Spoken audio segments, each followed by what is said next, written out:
Hola a todos, mi nombre es Gabriela Turk y acá les traigo el video correspondiente al tercer seminario de virología.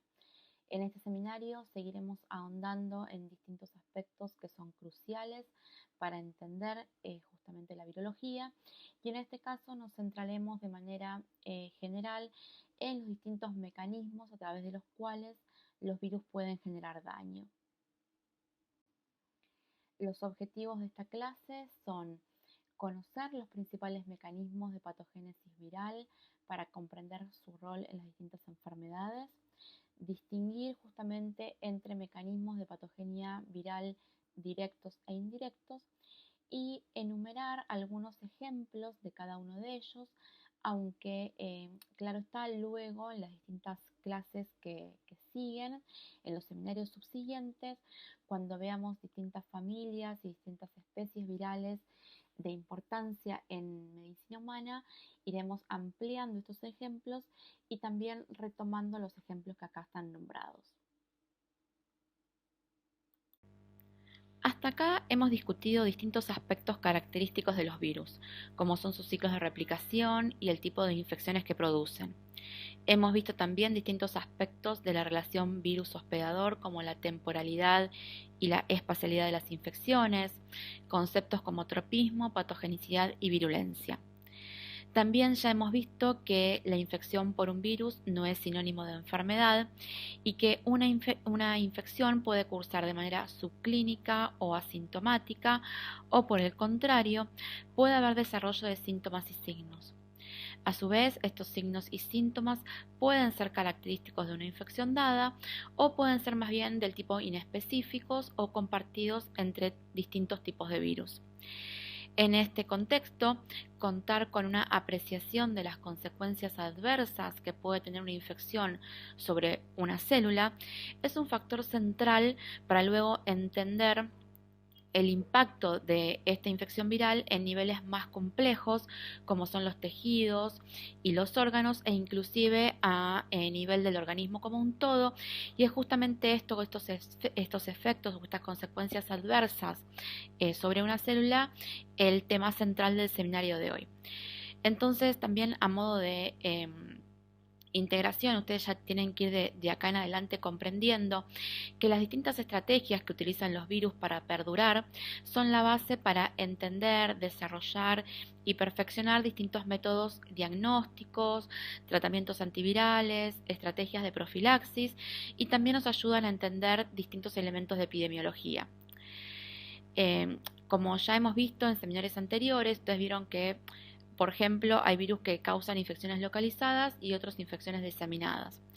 Si tomamos como ejemplo un virus que causa una infección localizada a nivel de tracto respiratorio, eso, o sea, saber eso ya nos va a dar una pauta que tratar de diagnosticar esa infección a través de una muestra de sangre va a ser muy poco productivo porque básicamente al virus no lo vamos a encontrar ahí. Lo más eficiente sería tomar una muestra de tracto respiratorio y buscar evidencia justamente del virus en esa muestra. Ahora, de esta manera vemos cómo esto nos va ayudando ya en la parte del diagnóstico. Si ahora a esto le agregamos que ustedes ya van a empezar a entender que, por ejemplo, el daño que estamos viendo en un tejido puede estar dado por no por el virus en sí, sino por la respuesta inmune, por la respuesta inflamatoria que se está generando en este contexto y que está produciendo, por ejemplo, en un paciente una insuficiencia respiratoria. Este conocimiento ya justifica el uso de corticoides, nuevamente esto es un ejemplo, para paliar estos síntomas. Entonces es importante que ustedes empiecen a proyectar que todo el conocimiento que ustedes van adquiriendo en microbiología 1 es la fuente o será la fuente de lo que integrarán en microbiología 2.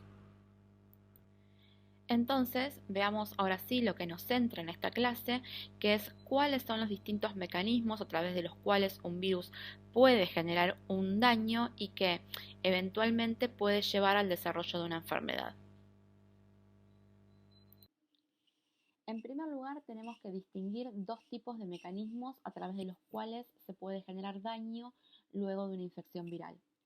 Estos pueden ser mecanismos directos, es decir, daño en la célula blanco de la infección, producto justamente de dicha infección.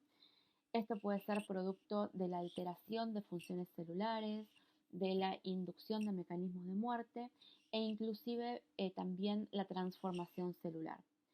O por otro lado, mecanismos indirectos de daño, con lo cual nos estamos refiriendo al daño celular o tisular inducido por la respuesta inmune o una respuesta inflamatoria generada luego de la infección.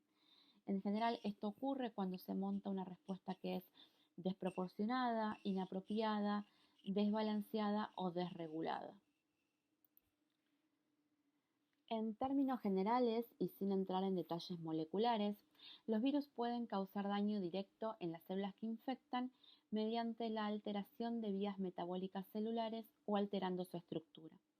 Así vamos a ir viendo que los virus pueden alterar la síntesis de ADN, ARN o proteínas de la célula hospedadora, pueden llevar a la disrupción del citoesqueleto, formación de inclusiones citoplasmáticas o inclusive intranucleares, que a su vez interfieren con vías de señalización celulares, alteraciones celulares, por ejemplo a nivel de la mitocondria, que resultan en la producción de especies tóxicas, alteración de la membrana plasmática, producción de virotoxinas, entre otros mecanismos que iremos viendo.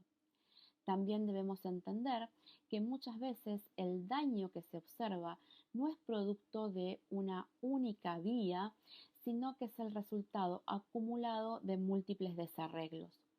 Como consecuencia de esto, se puede producir la muerte celular, ya sea por lisis o por mecanismos celulares de muerte programada, como son por ejemplo la apoptosis. Si es este caso, estamos en presencia de lo que llamamos una infección citolítica, es decir, que termina con la muerte de la célula hospedadora. En algunos ejemplos veremos que un virus puede producir alteraciones en la célula hospedadora, pero sin que esto desencadene la muerte celular. En este caso nos referimos a mecanismos no citolíticos de daño. Finalmente, existen virus que pueden alterar los mecanismos de regulación de la proliferación y la diferenciación celular y que pueden culminar con la transformación celular, llevando a lo que denominamos infecciones de tipo transformante. Un concepto que es importante y que debemos diferenciar aquí es el concepto de efecto citopático o acción citopática. Cuando hablamos de efecto citopático, hablamos de las alteraciones que se producen en una célula, que generalmente hablamos de una célula en cultivo, y que son producidas por un virus y que pueden observarse al microscopio óptico. Algunos virus producen un efecto citopático que es característico, pero de ninguna manera un determinado efecto citopático es patognomónico de una dada infección viral, aunque por supuesto aplican algunas excepciones. Solo a modo de ejemplo podemos ver en estas fotos aquí un cultivo de células de tipo respiratorias humanas. Esto es una línea celular, ¿sí? En este caso no infectada, con su morfología característica, y en la foto de abajo el mismo cultivo infectado por el virus SARS-CoV-2, donde se puede observar que hay redondeamiento de algunas células, hay zonas de la monocapa donde las células se han desprendido y eso indica que hubo lisis celular, ¿sí? Estas observaciones es un efecto citopático característico de esta infección, así como también el de característico de otras infecciones, de otros virus, que producen infecciones respiratorias. Otro ejemplo que podemos ver aquí en esta foto son sincicios que se pueden observar en un cultivo de una línea tipo de linfocitos tipo T infectadas in vitro con HIV, el virus HIV.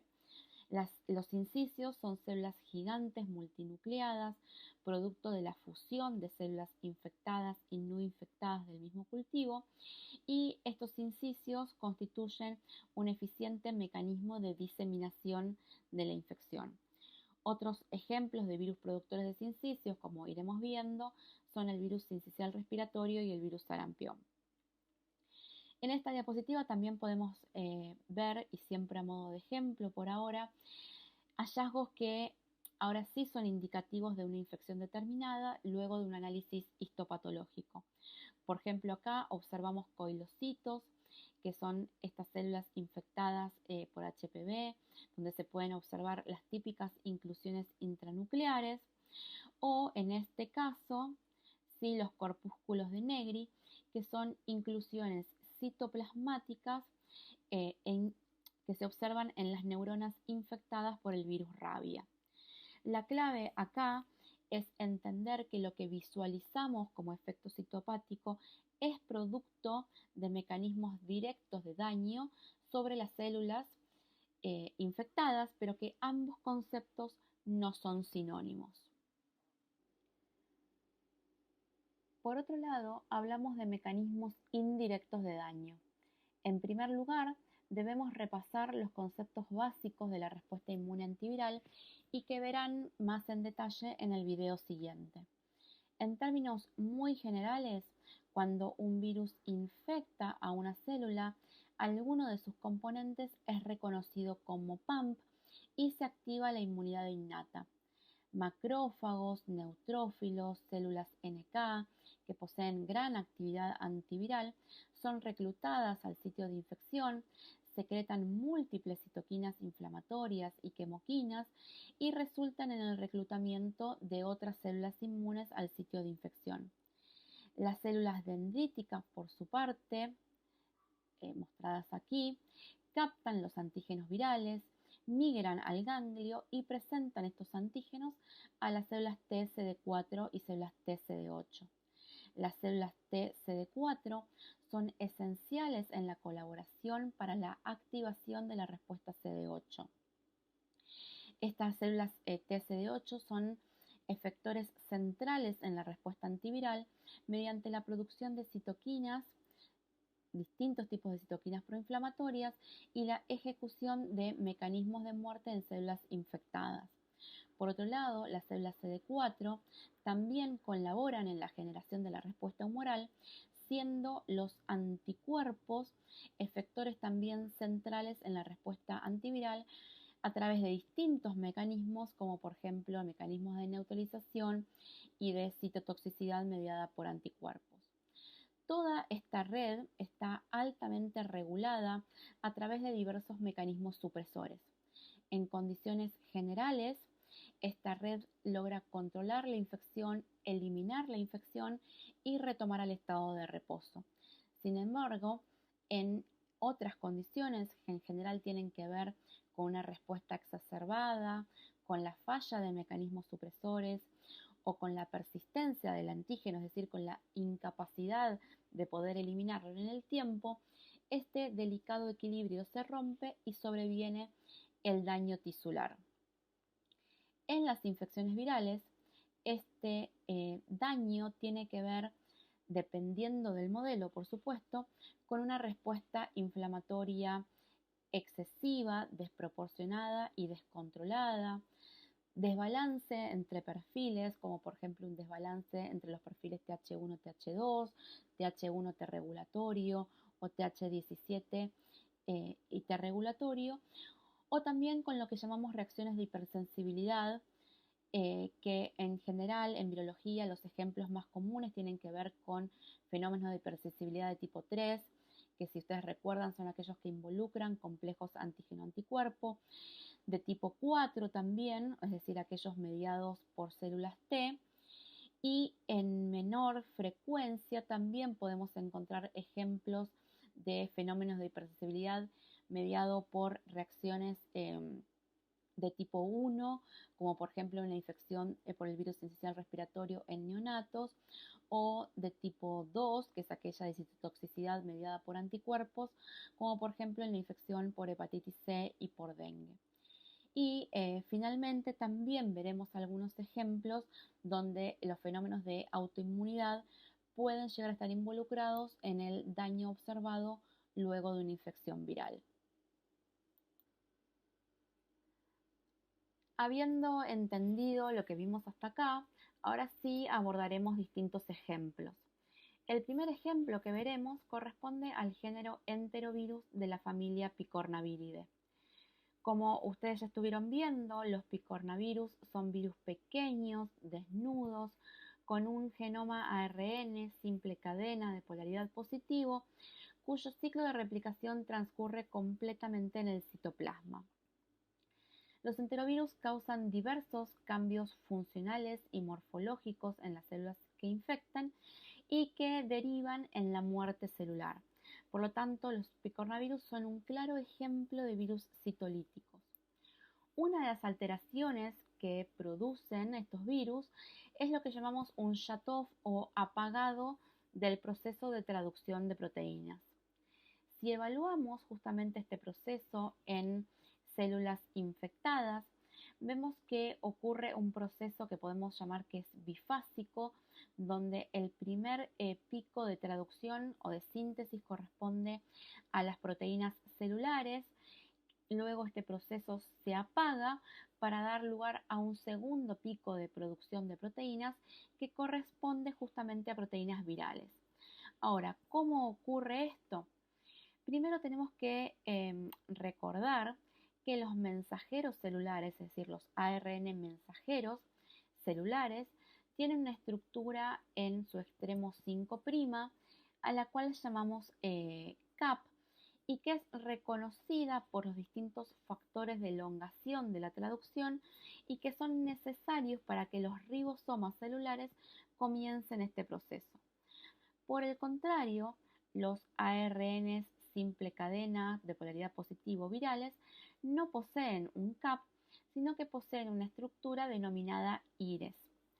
Durante la infección por un enterovirus se producen distintas proteasas virales, una de ellas, ¿sí?, la proteasa viral 2A, solo a modo de ejemplo, que cliva uno de los factores necesarios para la elongación de los mensajeros celulares a partir de la estructura cap.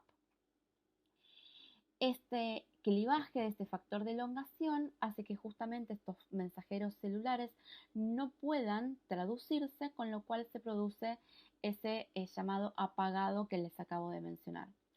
Ahora, como la traducción a partir del IRES no necesita de ese factor de elongación, ¿sí?, este proceso puede continuar sin que sea interrumpido, con lo cual la maquinaria de traducción celular se concentra ahora sí en la síntesis de proteínas virales hasta que finalmente sobreviene la muerte celular.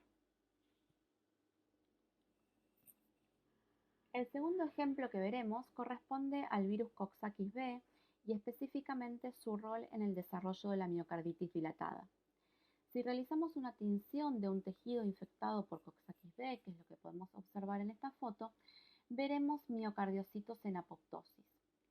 Esto es consecuencia de la acción de diferentes proteasas virales, donde únicamente a modo de ejemplo podemos mencionar la acción de una de esas proteasas sobre la distrofina, molécula que ustedes saben es esencial para la conexión del citoesqueleto con la matriz extracelular y la contractibilidad del miocardio. Al cribar la distrofina, el virus lleva a la apoptosis de los miocardiocitos, claro ejemplo de daño directo. Sin embargo, si seguimos observando con mayor detenimiento esta tinción, también podemos observar un claro infiltrado que se caracteriza por la presencia de múltiples células inflamatorias, especialmente células TCD8, que secretan citoquinas y liberan gránulos tóxicos. Acá podemos ver una ilustración de un linfocito TCD8 atacando un miocardiocito infectado y desencadenando su muerte. Así, en este modelo, tal como lo entendemos hoy en día, nos dice justamente que en el desarrollo de la miocarditis por Coxsackie-B actúan tanto mecanismos directos como mecanismos indirectos de daño.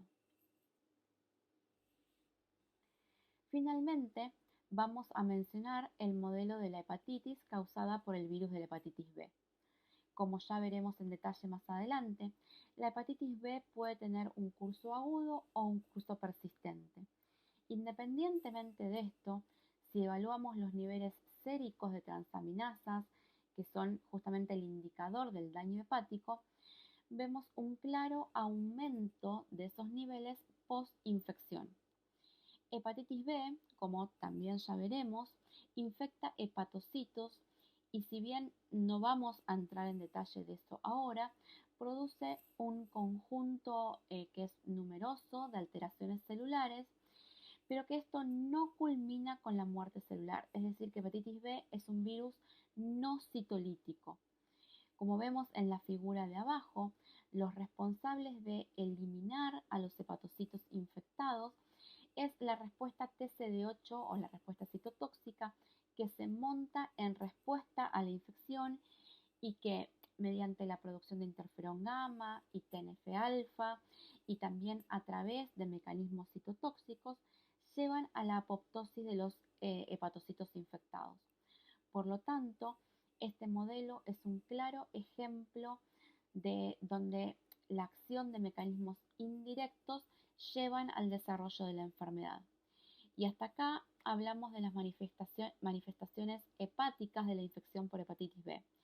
Sin embargo, existen también manifestaciones extrahepáticas de hepatitis B que tienen que ver más que nada con el fenómenos de hipersensibilidad de tipo 3, como mencionábamos anteriormente, con el depósito de inmunocomplejos, y que tienen que ver con la altísima concentración de antígeno viral que podemos encontrar en circulación y justamente el depósito de estos inmunocomplejos que se forman una vez que se genera la respuesta humoral y que se depositan en vasos sanguíneos, glomérulos y producen justamente la consecuente activación de células inflamatorias.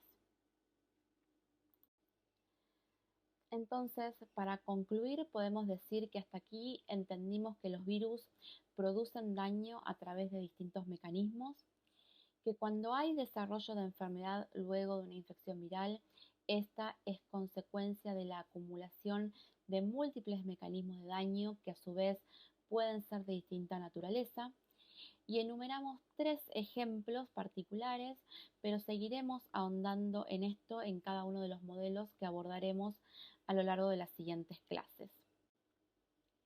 Finalmente les dejo aquí la bibliografía recomendada para este tema y quedo a disposición para cualquier pregunta.